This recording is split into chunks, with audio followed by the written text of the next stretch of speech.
This week's Weekend Wankshop is sure to leave you dead. Walking dead.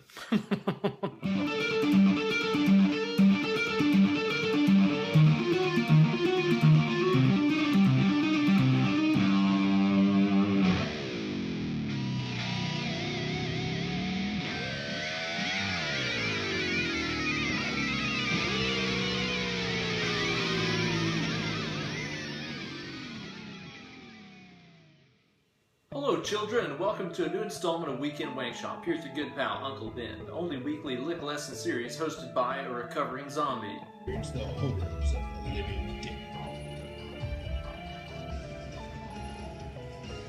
You know guys, whenever I think about things that I like, I think about little baby ducks. But if I was to keep thinking about other things that I like, eventually I would think about zombies. I'm a huge fan of horror movies, and when I think about some of my favorites, my mind wanders towards flicks like Dawn of the Dead, Fulci's Zombie 2, Shaun of the Dead, 28 Days Later, tons of them.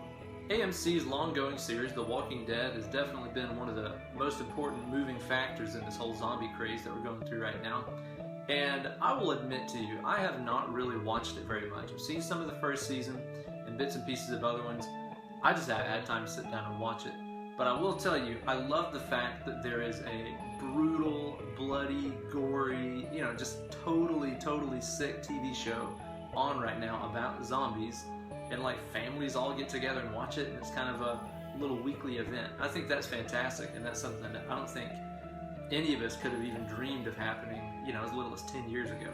To match the show's overall very dark tone, the intro music to the show features some really moody minor add 9 arpeggios strung together in kind of an odd way. It's kind of a non-diatonic, sort of spooky chord progression. Actually kind of has a lot in common with black metal if you get down to it. Pretty cool stuff. So what I've done for this week is I've turned those into some cool tapped arpeggios that you can add into your repertoire and even build them to make some riffs out of and stuff like that. It's pretty awesome. Now, whenever you're playing it at full-on speed, it's more like a 28 Days Later kind of running zombie speed. But before we get into it, let's strip it back more to a Night of the Living Dead shuffle, crawling zombie speed.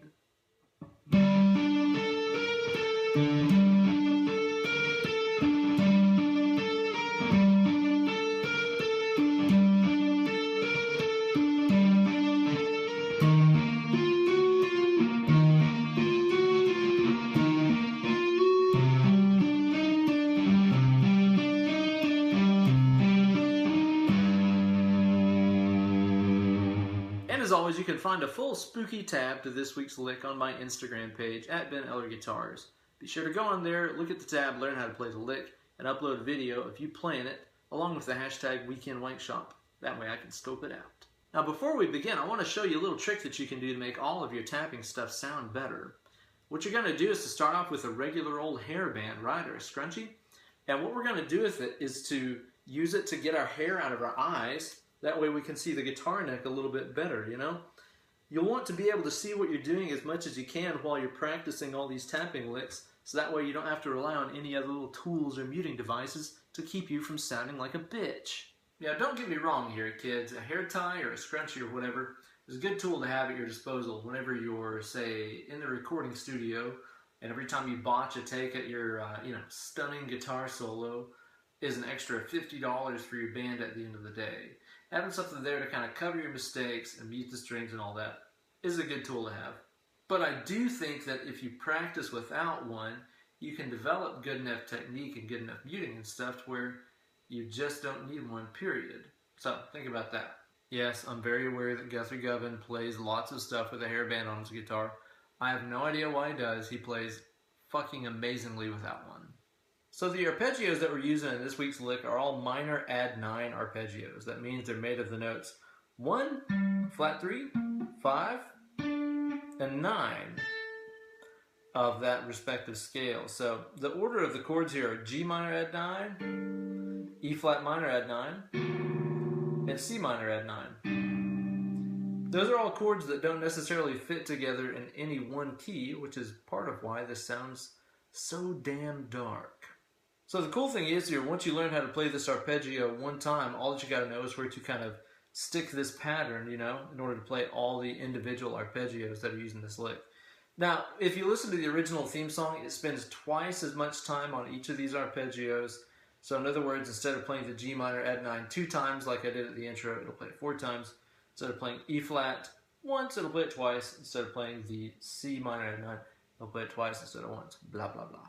So let's check out that basic arpeggio shape. I recommend using a distorted guitar tone with a little bit of compression on it, lots of gain, you know, that way every one of these little tap notes that we're doing here will come out nice and strong. Also recommend using the neck pickup of your guitar, especially if it's a sweet Dimarzio Gravity Storm pickup like what I've got here. That'll nicely complement what we're doing. So anyway, what I'm doing here is I'm starting off with the 15th fret low E string here for this G minor add 9. Then I'm going to hit the 5th of that chord, which we can find on fret number 17 of the A string. So both of these notes so far have been hammered on with the left hand. This is basically just a power chord, if you want to think of it that way. So that pointer finger has to come in out of nowhere and just kind of slap that note down, followed by the ring finger. Next what I'm going to do is with the right hand here, I'm going to tap on fret number 19 on the D string. That would be the 9 of the chord. And then what I'm going to do is with my pointer finger, I'm going to jump down here and tap on the 15 of the G string. So far we've got... Then what you're going to do is to tap on that right hand note, the fret number 19 D string. And then you're going to go back to that 17th fret on the A string. So far we have this. After that you're going to play all that same shit again. So we end up with this. And then after this, we're going to have kind of the short version of the arpeggio, where we're going to cut off one of the last notes. Now at this point, I like to switch to a slightly different form. And instead of playing the arpeggio like this, I'm going to play it like this. Now the only difference here is I hammered on the 15th fret low E, and then the 17th fret A, and then the 19th fret D with my right hand, just like before. The only difference is now I'm going to use the middle finger on my right hand to hammer on fret number 20. Just like that. Doing that is the exact same thing as doing this. There's a few slight differences. You know, the timbre is different because I'm playing a wound string that's much shorter whenever I tap on that fret 20 on there. Very much different tone than hitting the 15th fret G, which is an unwound string, and quite a bit longer if I'm playing it at fret 15. So there's a little bit of a timbre difference there. But the thing is as you'll see whenever we get into the next part of the lick, that's the last note of the arpeggio, and then I have to shift positions, usually after that. It's kind of impossible to do that, to be here, and then suddenly down here at this E flat note. It's not really doable. So instead, I just let the right hand handle the job. That way the left hand can be shifting down for the next set of arpeggios. So in other words, what we have is the whole arpeggio 2 times, and then the one where we just kind of play the first 4 notes, including that tap note with the right hand here. Now with the G minor add 9, we're going to play that 2 times in a row like this. And then again. Now at this point what we're going to do is move to E flat minor add 9. So all that you're going to do here is to move this exact same stuff down to being rooted on fret number 11 on the E flat note. So here what we're going to end up with is fret number 11 on the low E string, fret number 13 on the A, fret 15 on the D, then fret 11 on the G, so like this. Again, it's the exact same stuff as you played up here. We're just going to put it down here instead, here on fret number 11. And again.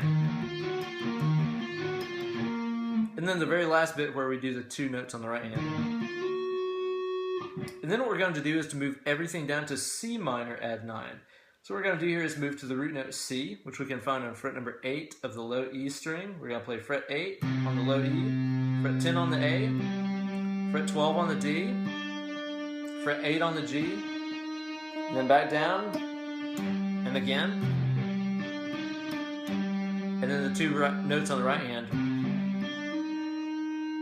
And then I ended this by just tapping on 3rd fret on the low E, the G note down here at the bottom.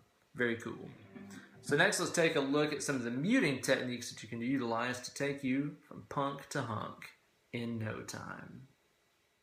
So kids, the real secret to success whenever you're playing two-hand tapped licks like this, whether it be in your favorite Scale the Summit or Animals as Leaders riff or this shit right here, the real secret to making these kinds of riffs work is all about using really flat, long fingers.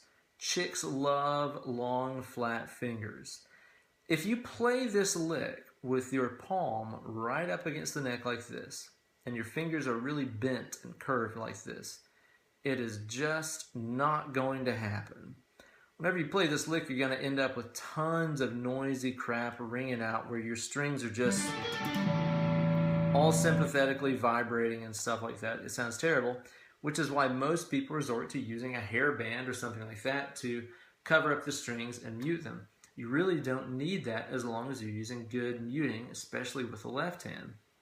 Now, the reason that I mentioned keeping the hand like this is because the minute that we drop everything down, so in other words, my thumb is now lower on the back of the neck, and I've got some space here between my palm and the edge of the fretboard. This is really, really important. Whenever you play with a little bit of a gap right there, it lets your fingers be nice and long. Whenever your fingers are nice and long, they come into contact with all of those strings, which in this case is a great thing because we don't want those strings ringing out. And fortunately, if we have some flesh resting on them, they will not ring out. So whenever you're playing this lick, you'll notice, if you watch me play it there, you'll notice that all the fingers are really long. Nothing's really curved up and scrunchy like this. If I give you a side view, you'll see very closely that I've always got at least one finger kind of resting flatly across the strings to mute out any unwanted noise.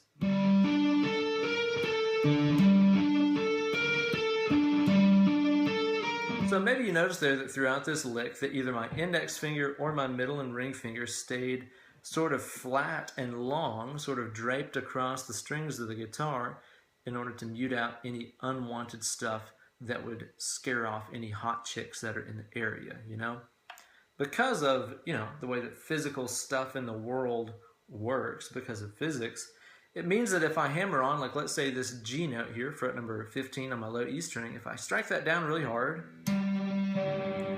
listen to all that crap that starts ringing out, right? My G string started ringing out even though I didn't even play it. It's what we call a sympathetic vibration. That's your $5 word of the day, kids. What it means is that since this G string is also tuned to the same frequency as this G note that I'm striking, to quote one of my students, it's as though it hears this call and says, "My people," and starts vibrating as well, even though we didn't actually touch it.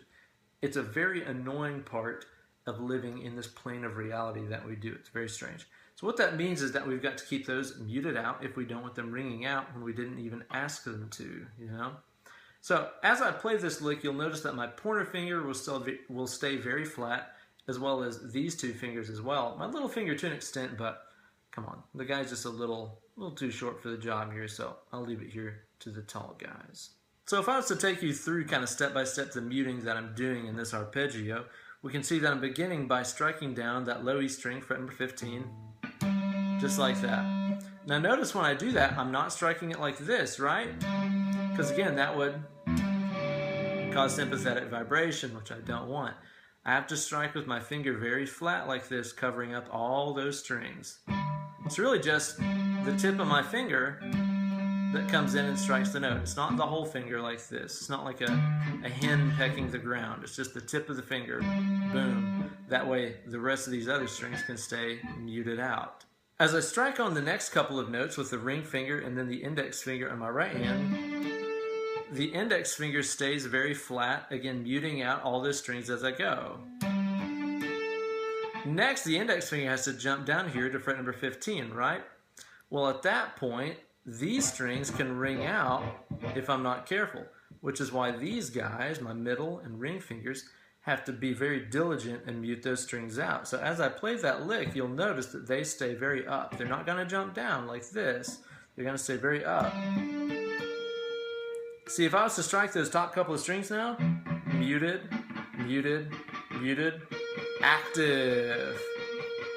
This takes a lot of finesse, basically, because what I'm doing here is I'm muting the top three strings, but not the G string, you know what I mean? Because I want that guy to ring out. If I was muting that, then whenever I hammered on this note, so I kind of muted and choked.